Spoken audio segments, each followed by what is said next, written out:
I'm inside the Emergency Operations Center run by the County of Los Angeles here with Governor Gavin Newsom. Governor, thanks for joining us live on MSNBC. Good to be with you. So this is, as I said, the Emergency Operations Center. I wonder how you would characterize the events that are unfolding in Los Angeles right now. Is it an emergency? Is it Fox News is calling it the L.A. riots? Is it a peaceful protest? What's happening and what are you seeing? Well, I mean, look, Donald Trump has created the conditions you see on your TV tonight. He's exacerbated the conditions. He's, lit the proverbial match. He's putting fuel on this fire ever since he announced he was taking over the National Guard. An illegal act, an immoral act, an unconstitutional act, and we're going to test that theory with a lawsuit tomorrow. Well, I was going to ask you that. Sorry to interrupt you, but Governor, so that's news. If you're going to sue the administration, tell me a little bit about it. Give us a preview of this lawsuit. Well, under his executive order, it specifically notes, and under what the DOD did, is they had to coordinate with the governor of the state. They never coordinate with the governor of the state. I've worked with the National Guard. We've deployed the National Guard. We did 3,000+ folks have been doing logistics work and fire recovery work, and they're fighting the fires, the rattlesnake teams. We did the same back in George Floyd. We have no problem working collaboratively in a mutual aid system with local law enforcement, but there's a protocol, there's a process. He didn't care about that. And the worst part, he completely lied. He said in a tweet that everything's now safe, everything's fine. Is that the case, Mr. Trump? He said because he deployed the National Guard. The Guard hadn't even been deployed when he said this. It's Orwellian. Simply lying to people. Unconstitutional, illegal act. His mess. We're trying to clean it up. You're saying that the President of the United States has made the situation on the ground here in Los Angeles less safe. What do you know about immigration enforcement today? Has there been any ICE raids in the city today? Are they coordinating with you on that at all? Are they giving you a heads up? Of course they're not coordinating.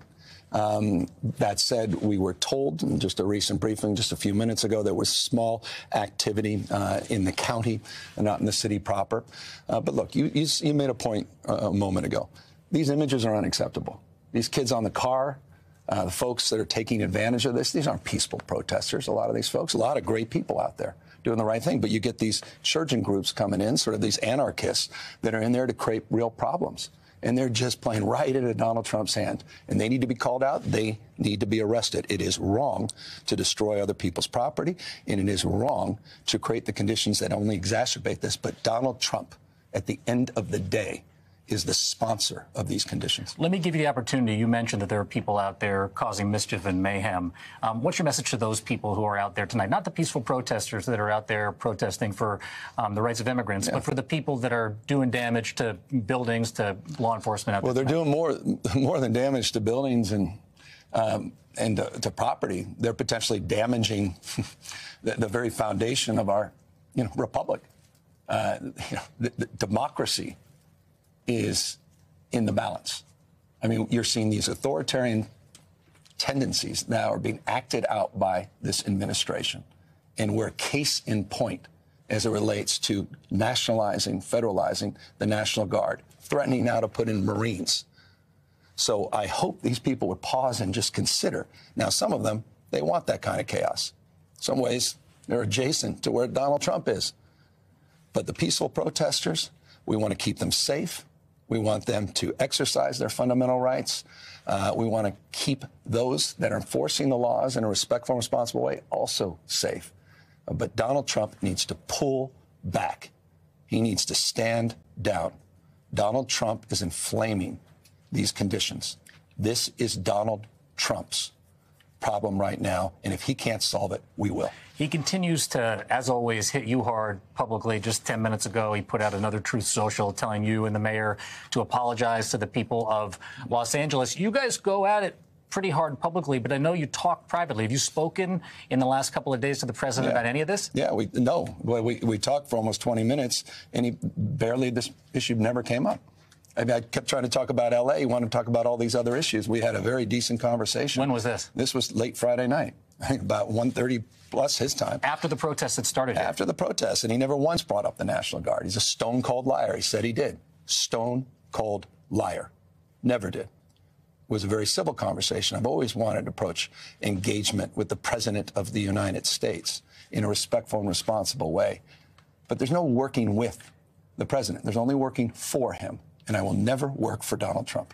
Did you mention at all to him in that phone call on Friday night the types of raids that were happening in your state on Friday? You know, there are reports that and video of enforcement operations happening in ways that they haven't traditionally. ICE officers going to Home Depots around Los Angeles and picking off day laborers. Did you bring that up with him? The conversation started with the frame of what's happening in L.A. He immediately pivoted to other interests and other things. Do you think he was aware of what was happening in Los Angeles? I think I'm more than aware. And obviously, he was setting this up to take these additional steps. This was a setup. And I'm not saying he was setting things up. I'm not saying it was a setup. But clearly, they were in the process of moving to these next steps because out of nowhere, just a few hours after that conversation, he moves to pull the trigger under this construct under Title X and then created and exacerbated the conditions that are persisting today. This is your authority normally to deploy the National Guard here. Right. You did it. We were together after the fires, and those National Guard troops have been out all across Los Angeles working to rebuild and recover this city. How did you find out that the President of the United States was going to usurp your authority and deploy your National Guard here in California? I got a call from a staffer. No heads up whatsoever. And again, we're here to support local law enforcement. There's a mutual aid process. Local law enforcement had no needs. They were not requesting any additional resources. I've got 100 now. I have 175 CHP officers, technically trained officers, tactical teams to address Donald Trump's mess.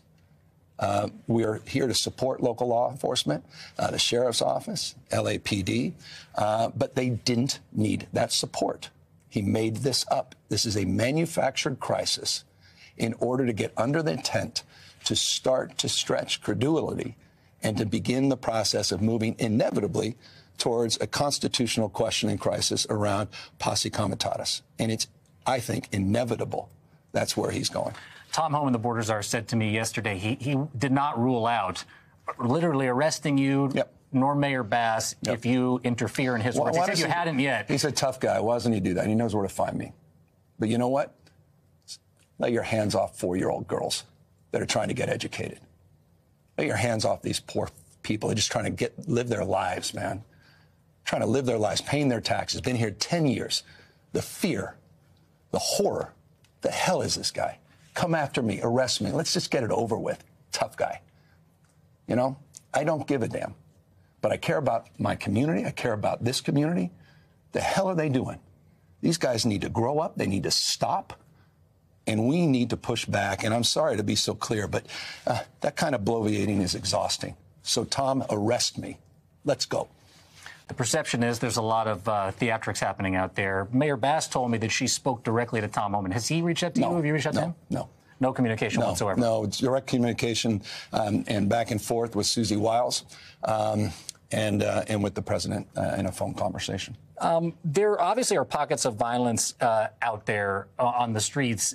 How concerning is the violence in Los Angeles tonight? How widespread is it, too? You're monitoring it. Yeah, we're monitoring. I mean, I think that's self-evident. We're here with LAPD. We're here with Mayor. We're here with the Sheriff Department, my National Guard, that we're still working in command with, and others monitoring the situation in real time, providing whatever resources we possibly need. We're calling out the violence, period, full stop. It's wrong.